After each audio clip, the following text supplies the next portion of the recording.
I'm Nate from the DropMix team, and I'm here to talk to you about some tips for clash mode in DropMix.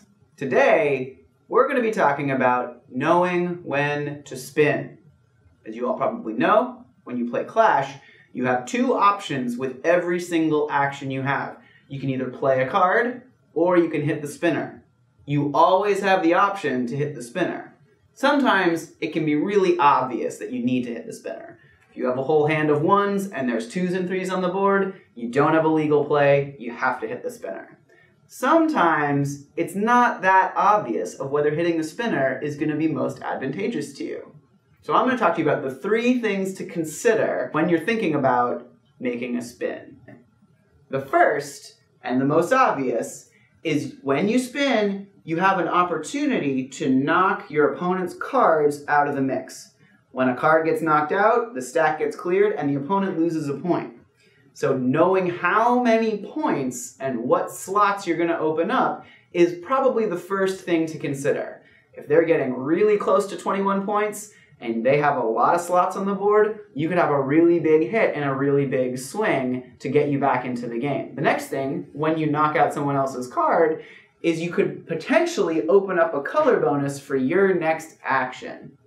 So look at the cards on the board and see what colors you might free up if you got a successful spin.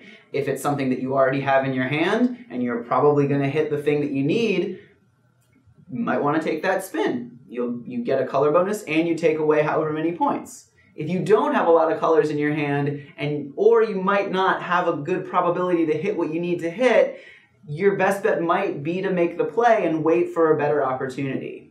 The last thing to consider, and this is always true whenever you spin, is you actually get an extra card into your hand. When you spin, you don't play one of your cards for your turn, and you still draw 2 at the end of your turn. So if there's a particular combo you're trying to set up, and you have one of the pieces in your hand and you're looking for another one, you might want to spin more aggressively. That way you have a bigger hand, more things to choose from. When you look at the board, take a look at what power levels your opponent has, and that'll tell you what your probabilities are. Again, you want to consider what cards of theirs you might knock out and how many points you'll take away, what color bonuses you might free up for your next action, and whether or not you could benefit from having that extra card. If you consider those 3 things, you probably make a better informed decision of whether or not you want to spin on that turn when you still do have a play. So thanks for watching. Follow us at DropMix Game and let us know when you hit the DropMix button. And if there's any other tips you want to know about, let us know that too.